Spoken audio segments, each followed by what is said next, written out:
कैसे हो आप लोग? What is this my cow lover. अभी सब रेडी हो गई है चरने के लिए। अभी थोड़ी देर में जाने वाले हैं।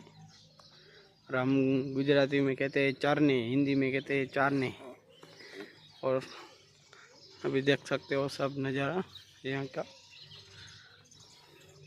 अंग्रेजी तो आती तो नहीं है पर दे ही देते हैं। व्हाट इज दिस फकड़ी फकड़ी चलता है, सब चलता है हमारे पास।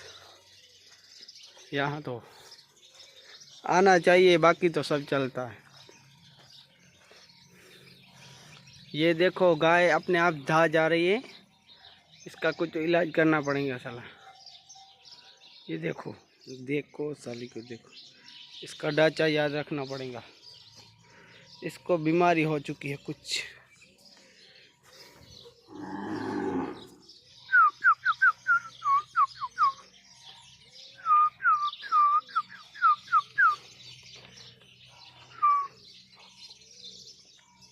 तो धरो पप्पो बापो।